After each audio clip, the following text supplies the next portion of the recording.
Hello everyone, welcome back to my YouTube channel. मी रुपाली पाटील. आज तुम्हाला मी आय मेकअप आणि आयब्रो डिफाईन कशी करायची हे दाखवणार आहे. आधीच्या व्हिडिओमध्ये मी तुम्हाला मेकअप हा जो बेस केला होता तो कशा पद्धतीने केला होता त्याचं फुल ट्युटोरियल तुम्हाला त्याच्यामध्ये शेअर केला आहे. हा सेकंड पार्ट आहे ज्याच्यामध्ये तुम्हाला आयब्रो डिफाईन करायचं आणि आय मेकअप करायचं शिकवते मी. फर्स्ट मी इथे आयब्रो डिफाईन करायला घेतली आहे. त्यासाठी तुम्ही बघितलं असेल मी फर्स्ट एक डार्क ब्राऊन घेतला शेड आणि त्याच्याने फुल खाली एक लाईन ड्रॉ करून घेतली फर्स्ट. आणि फ्रंटला तुम्ही बघितलं असेल मला खूप जास्त ॲप्लिकेशन केलेलं नाही आहे. तिथे एकदम लाईट ॲप्लिकेशन करायचं जेणेकरून आपली नॅचरल अशी वाटली पाहिजे आयब्रो. आणि मग नंतर पूर्ण फील केली आहे मी. पहिले आयब्रो दोन्ही साईडला ड्रॉ करून घेतला एकदम व्यवस्थित आणि मग मध्ये फील केली आहे. मी आयब्रो करताना इथे फक्त डार्क ब्राऊन कलरचाच यूज केलेला आहे आणि जो PSCचा घेतलेला आहे इथे आयब्रो फिलर मी. नेक्स्ट आय मेकअप करण्यासाठी मी इथे दोन्ही डोळ्यांना कन्सिलर लावून घेतलं. तुम्ही कन्सिलर कोणताही यूज करू शकता. मी इथे फॅशन कलरचा मीडियम शेड इथे घेतलेला आहे. सर्वात प्रथम मी इथे ग्रीन शेडचा ॲप्लिकेशन करून घेतलं. दोन्ही डोळ्यांना ग्रीन कलरचं साडीच्या अकॉर्डिंग ग्रीन कलर शेड घेऊन दोन्ही डोळ्यांवरती त्याचं ॲप्लिकेशन करून घेतलं. देन मी ब्राऊन कलर घेऊन आउटर कॉर्नरला त्याचं ॲप्लिकेशन केलं आहे. मी एकदम कमी प्रोडक्ट घेतलेला आहे, एकदम लाईट केलेला आहे आणि त्याचं ॲप्लिकेशन ब्राऊन कलरचं. पण तुम्ही बघू शकता मी ब्लेंडिंग किती वेळा करते आहे. आता मी खूप फास्टमध्ये दाखवलं आहे त्यामुळे एकदम तुम्हाला ते पटकन झालेलं दिसेल. व्हिडिओ लेंदी न व्हावं म्हणून मी एकदम फास्टमध्ये दाखवलेला आहे. तुम्ही बघू शकता मी आउटर कॉर्नरलाच फक्त घेतलेला आहे. एकदम लाईट घेऊन त्याचं व्यवस्थित ॲप्लिकेशन करून घेतलं, ब्लेंड केलं व्यवस्थित. नेक्स्ट मी इथे एकदम डार्क ब्राऊन कलर घेतला आणि फक्त तो खालच्या साईडला एकदम फक्त ब्लेंडिंग त्याचं केलेलं. नंतर मला जरा ग्रीन कलर थोडासा मला कमी वाटत होता म्हणून किंचित एकदम लाईट घेऊन मी फक्त थोडंसं ब्लेंडिंग फ्रंट साईडला मी करून घेतलं, इनर कॉर्नरच्या साईडला. आता मी तिला लायनर लावून घेते. लायनर लावण्यासाठी मी ब्रश घेतला आहे आणि ब्रशनी फक्त पहिले विंग काढून घेतल्या. हा जो लायनर आहे थोडंसं मी वेगळा लावायचं ट्राय केलं होतं. एकदम साईडला डार्क केला एकदम आणि एक विंग काढून घेतली.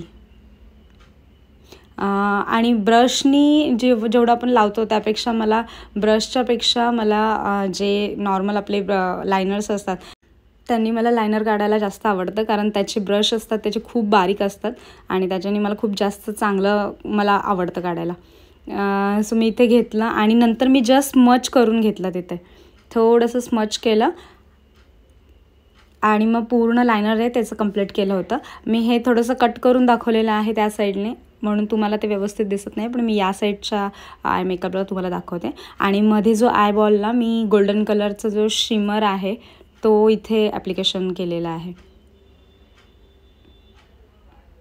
मी पुन्हा जो एकदा लायनर पुन्हा फिरवून घेतला आणि जो विंग होता त्याला जो लायनरचा विंग काढला होता बाहेर त्याला थोडंसं डार्क करून घेतलं. तुम्हाला या साईडच्या आय मेकअपमध्ये तुम्हाला हे व्यवस्थित दिसेल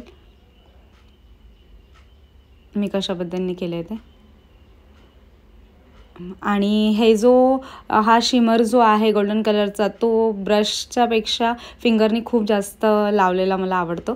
त्यामुळे मी नेहमी मला फक्त फिंगरनीच जास्त करून लावते, ॲप्लिकेशन करते त्याचं. तुम्ही आता बघू शकता मी या साईडच्या आय मेकअपमध्ये लायनर कशा पद्धतीने लावते. एकदम पहिले स्टार्टिंगपासून मी एकदम पातळ घेतलेला आहे, कुठे जिथे जाड वगैरे जास्त केलेला नाही आहे. आणि त्याने मी त्याला विंग्स एकदम बाहेर काढल्या आणि विंगचा जिथून मग बाहेर काढतो त्या साईडला थोडंसं ब्रॉड त्याला ठेवलेला आहे. आणि लाईन त्याचा जो ब्रश आहे तो बारीक असल्यामुळे एकदम मी त्यांनी लाईन्स फक्त ड्रॉ केलेले आहेत जेणेकरून थोडंसं एक युनिक असं लायनर लावलं जाईल. फक्त जी लास्टचा जो पॉईंट होता तो मी थोडासा एकदम बाहेर वरच्या साईडला त्याचा विंग खेचला आहे आणि पुन्हा एकदा फक्त थोडंसं डार्क करून घेतलं. तुम्ही बघू शकता या साईडला तुम्हाला व्यवस्थित दिसत असेल आय होप मी कशा पद्धतीने लायनर लावले आहे ते. आणि फ्रंटला जेव्हा आपण इनर कॉर्नरच्या इथे जेव्हा ती लाईन काढतो त्यासाठी डोळे बंद नाही. जेव्हा क्लायंटला नेहमी आपण डोळे उघडे करून वरती बघायला सांगायचं तेव्हा ओपन असतानाच आपल्याला ते छान व्यवस्थित काढता येतो तो टोक. आणि व्यवस्थित पूर्ण तो जो लायनर जिथून लावलेला असतो तिथून पूर्ण खालपर्यंत जरा व्यवस्थित एक लाईन स्ट्रेट ड्रॉ करायची आणि नंतर लोअर लॅशेसची आणि वरचे लायनरची दोन्ही पॉईंट ते जॉईन करून घ्यायचे. नेक्स्ट मी तिला इथे काजळ लावून घेतलं आणि नंतर लोअर लॅशला लागून एक ब्लॅक कलर घेऊन पूर्ण स्मच करून घेतलं व्यवस्थित. ब्लॅक कलर दोन्ही यांना व्यवस्थित स्मच करून घेतलं लोअर लॅशला लागून.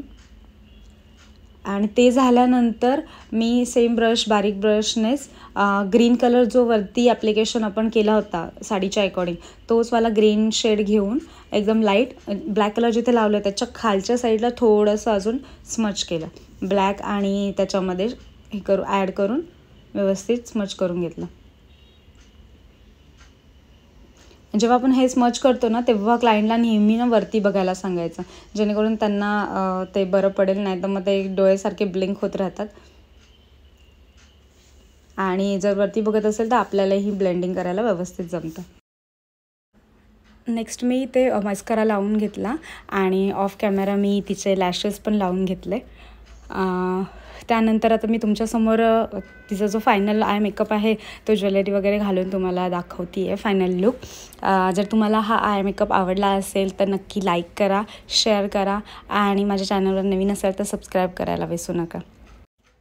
तर फ्रेंड्स इथे मी तिचा जो फायनल लुक आहे जो ओव्हरऑल ज्वेलरी वगैरे घातल्यानंतर वगैरे जो फायनल आय मेकअप दिसत होता तो मी तुमच्यासमोर आत्ता घेऊन येते. आवडला असेल तर नक्की लाईक करा, शेअर करा आणि माझ्या चॅनलवर नवीन असाल तर सबस्क्राईब करायला विसरू नका. चला तर भेटूया नेक्स्ट व्हिडिओमध्ये. तोपर्यंत बाय.